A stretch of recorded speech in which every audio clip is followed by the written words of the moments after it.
यूरोपीय यूनियन अब तक का सभ्य समाज का सबसे बड़ा संगठन है जिसमें 27 देश आते हैं। हालांकि ब्रिटेन अलग हो गया, 2020 में ब्रिटेन इससे क्या हो गया, अलग हो गया। इस 2700 मिल के कहें से कि हम अलग अलग मुद्रा क्यों यूज करेंगे, हम क्यों ना एक ही मुद्रा यूज करें, यूरो। आप सोचिए क्या ये एशिया में पॉसिबल है? क्या कल्पना करते हैं एशियन यूनियन बने ऐसे? इधर लड़ेगा सब शिया सुन्नी के नाम पे, इधर लड़ेगा इजराइल और फिलिस्तीन के नाम पर, यहाँ लड़ेगा आतंकवाद के नाम पर, अपने यहाँ लड़ेगा सब जात के नाम पर। इतना डेवलपमेंट है सब यूरोपीय यूनियन में।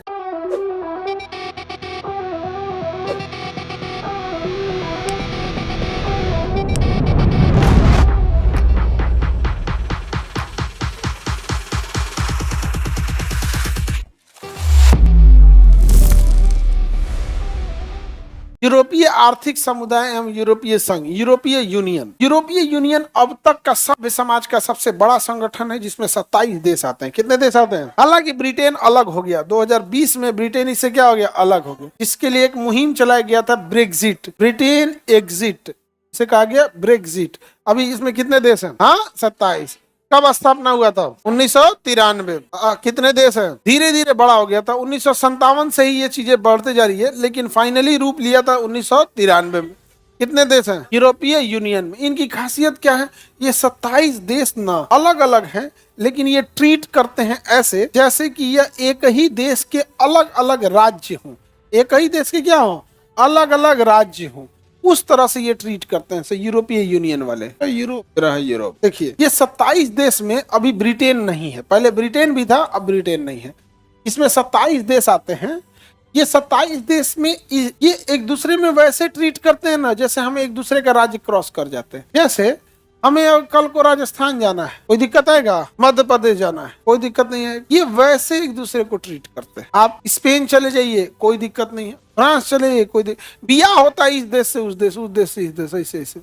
इसका कई रीजन है। सबसे पहला, इनका रिलीजन भी सेम है। अभी इंसान में सबसे बड़ी बाधा धर्म है। धर्म ने ना इंसान को अजीब चीज भी कर देता है, मतलब ठीक भी बनाता है, खराब भी बना देता है। वो डिपेंड करता है कि आपको कैसे डायरेक्शन में जा रहे हैं, क्योंकि धर्म का ज्ञान मर्यादा पुरुषोत्तम राम जी को भी था और धर्म का ज्ञान रावण को भी था। समझ में आ गया कि नहीं आ गया? दोनों ही ज्ञानी थे, लेकिन एक में अहंकार आ गया था। वैसे ही देखेंगे महाभारत की लड़ाई में जो कौरव हो या जो पांडव लड़ाई हो रही थी, इसमें कोई ऐसा नहीं था कि दूसरा वाला यहूदी था या फिर सिख, ईसाई, जैन, बौद्ध, मुस्लिम, ये सब नहीं था। सब एक के वाले थे, सब एक ही में लड़े थे, दोनों का धर्म एक ही था। करबला की लड़ाई में जब इमाम हुसैन को सर कलम किया जाता था, उस दोनों का धर्म क्या था? एक था। समझ में आ रहा है कि नहीं आ रहा है? इन सब में क्या है? एक है, तो एक कॉन्फ्लिक्ट कम होता है। दूसरा, इनका ना एजुकेशन सिस्टम एक जैसा है, सब पढ़े लिखे हैं। इसके अलावा जनसंख्या किसी में ज्यादा नहीं है। सबका ज्योग्राफिकल बनावट एक जैसा है, दिखने में एक जैसा लगता है, सब दिखने में भी क्या है, एक जैसा।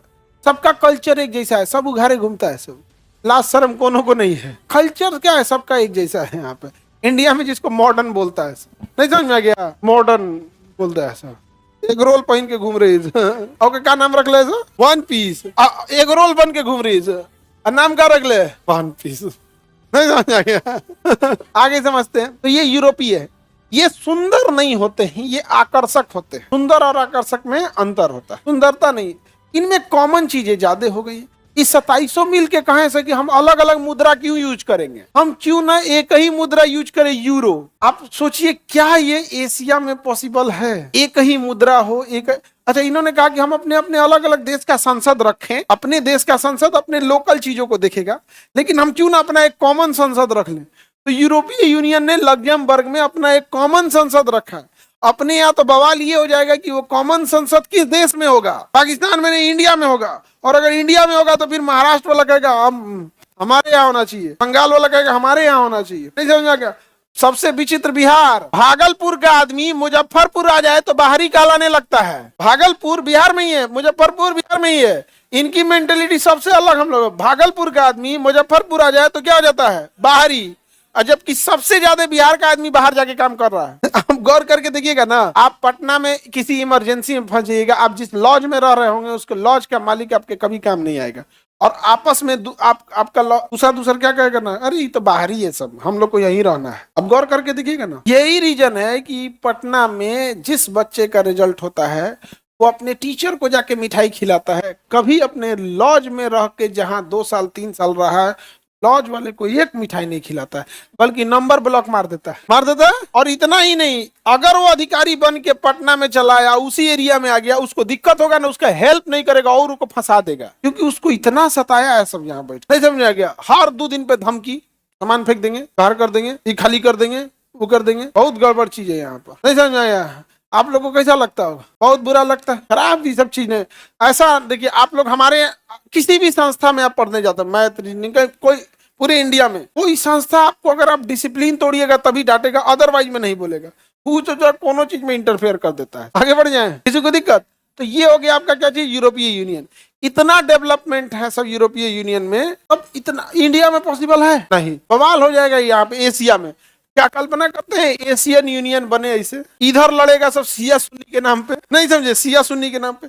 इधर लड़ेगा इजराइल और फिलिस्तीन के नाम पर, यहाँ लड़ेगा आतंकवाद के नाम पर, या पाकिस्तान अफगानिस्तान आतंकवाद के नाम, अपने यहाँ लड़ेगा सब जात के नाम पर।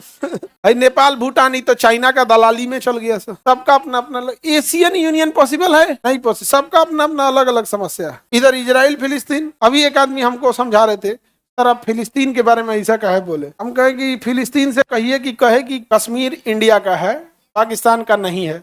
हम आजे से चिल्लाने लगेंगे कि इजराइल गड़बड़ है। देखो, हमारे लिए सही गलत कुछ नहीं होता है। मेरे देश के लिए सही है तो हमारे माता पिता भी सही है। देश के लिए गड़बड़ाएंगे तो उन्होंने से गड़बड़ा देंगे। ये कौन सी मतलब हुआ है? हम आजे से गुणगान गाने लगेंगे। इजराइल इजराइल कहता है क्या?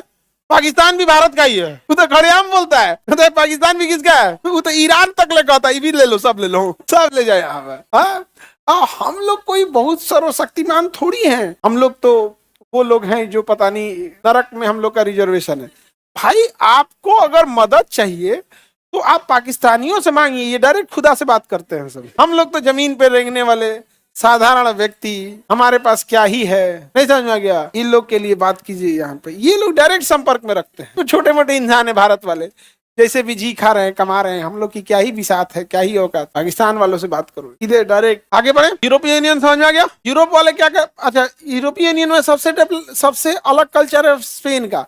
स्पेन वाला क्या कहता है ना, कि यहाँ ऑर्गन डोनेशन अच्छा माना जाता है। जब भी कोई बूढ़ा होता है तो ना लिख के चला जाता है कि मेरा ऑर्गन डोनेट कर दिया जाएगा। इंडिया में ऑर्गन डोनेशन सबसे टफ है। इंडिया में ऑर्गन डोनेशन इतना टफ है कि अगर कोई लिख के चला गया है कि हम मेरे मरने के बाद किडनी निकाल लिया जाएगा, तो उसका रूल है कि वो व्यक्ति तो मर गया है, निकालने के टाइम पे उसके उत्तराधिकारी बच्चों से पूछा जाएगा कि इन्होंने ही परमिशन दिया था, निकाल ले। और अगर बचवा मना कर देगा तो नहीं निकाल सकते। तो भारत में ऑर्गन डोनेशन में वो डोनेट करियो दिया है ना, तो उसकी फैमिली रोक देती है ना निकाले तो।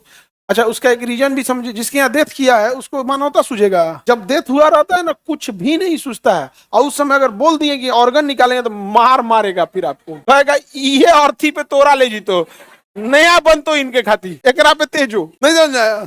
लेकिन स्पेन में ऐसा नहीं, अपने यहाँ तो मार खाएगा वो बहुत बुरे तरह से। तो ऑर्गन डोनेशन की समस्या ज्यादा है इंडिया में। इसीलिए ना हम कहते हैं कि ऑपरेशन सिंदूर के दौरान कुछ मार और के ले आते हैं हम लोग, यहाँ पर ले आके लगाते हैं हम लोग यहाँ। तो स्पेन में ऑर्गन डोनेशन ज्यादा हो जाता है। तो यहाँ पर क्या हुआ, सारे लोग आते हैं स्पेन में, ऑर्गन डोनेट करा के भाग जाते हैं सब स्पेन। तो स्पेन ने रूल लगा दिया कि नहीं, हम ऑर्गन उसी को देंगे जो हमारे देश का नागरिक है। ये सब जुगाड़ ले आया सब। ये तो अपने उघारे घूमता है सब। यहाँ आके कानों से बियाह कर लिया, बियाह किया, बियाह कराने के बाद नागरिक बन गया। नागरिक बनने के बाद किडनी चेंज कराया, किडनी चेंज कराने के बाद 6 महीने इलाज कराया, सही हो गया तो इसको दे दिया डिवोर्स। ओके, कोई बात नहीं, you can go now, I have a backup plan.